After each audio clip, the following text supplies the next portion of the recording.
Hey everyone, Anand here. Welcome back. In our last video, we tackled the concept of revenue. Today, we are diving deeper into two key metrics used to assess a company's profitability: gross profit and gross margin. In this video, we will first understand what is cost of goods sold or COGS, also called cost of revenue. What is gross profit? What is gross margin? How do value investors interpret gross margin? Limitations of gross margin? And finally, how do I use the gross margin using LVI? Let's jump right in. Imagine you run a bakery that sells delicious cupcakes. Revenue is the total amount of cash you bring in by selling those cupcakes.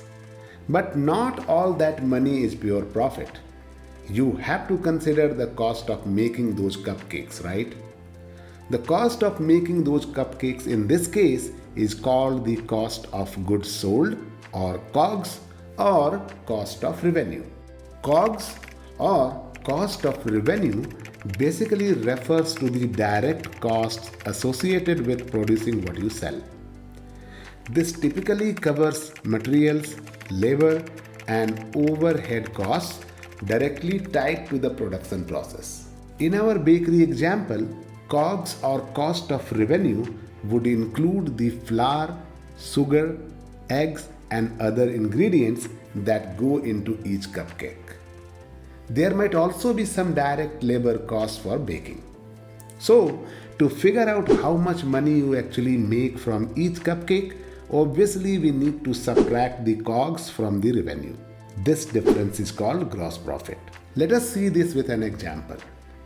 If you sell a cupcake for $5 and the ingredients and supplies cost $2, then your revenue per cupcake is obviously $5, but your COGS are $2.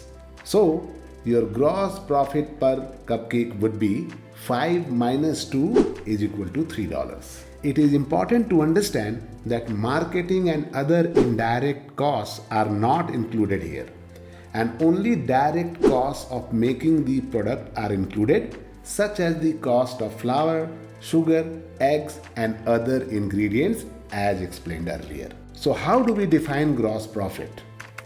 Essentially, gross profit shows how much money is left over from sales after covering the direct costs of producing the goods or services sold by the company. Now, gross profit is a dollar amount.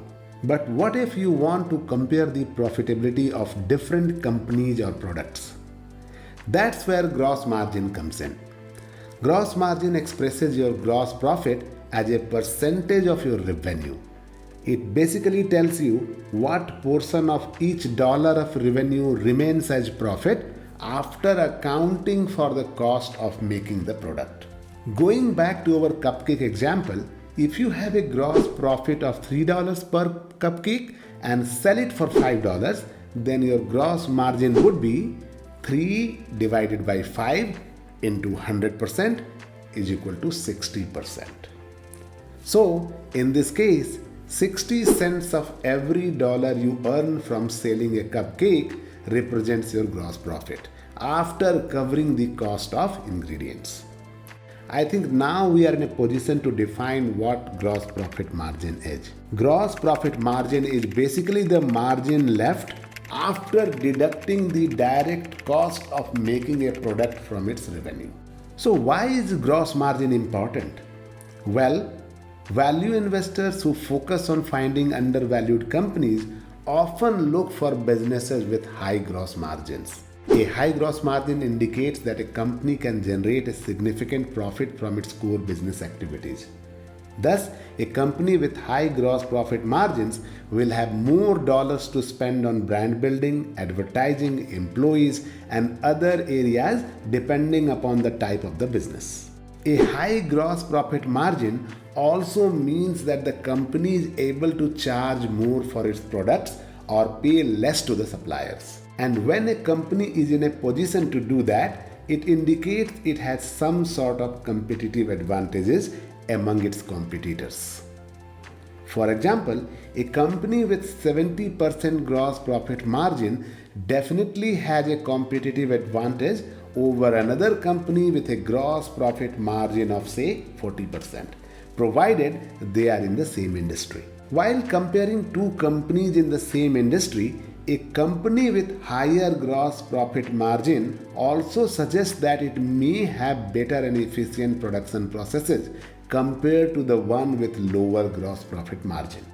As value investors, we also want to see a consistent or improving gross margins, as that can indicate that a company has good control over its production costs and pricing power.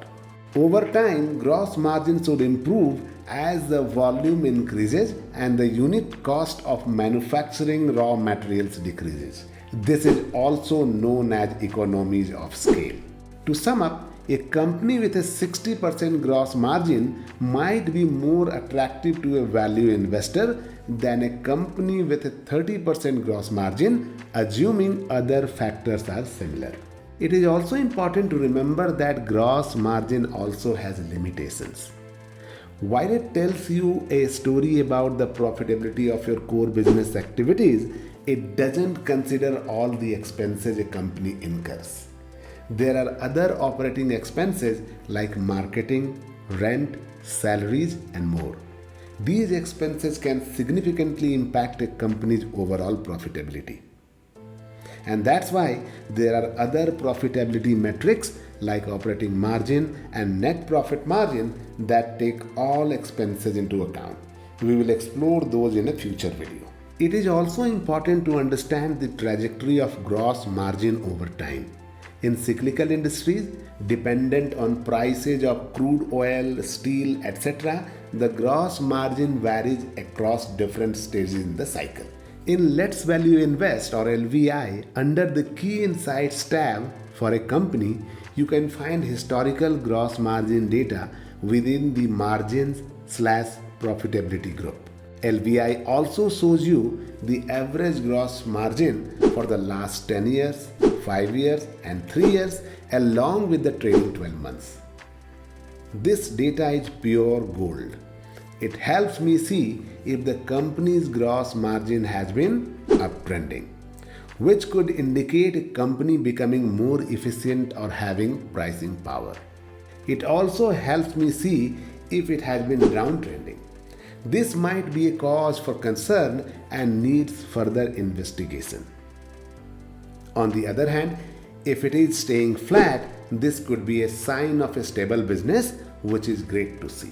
LVI also takes things a step further by grading the company's gross margin based on the average values for the last few years. LVI uses a scale like very good, good, average, poor, or bad. This quick grading system helps me get a sense of whether the company operates in a high margin or low margin business. This helps me make an informed decision. Generally, I like to see a gross margin above 50%. But remember, this can vary depending on the industry.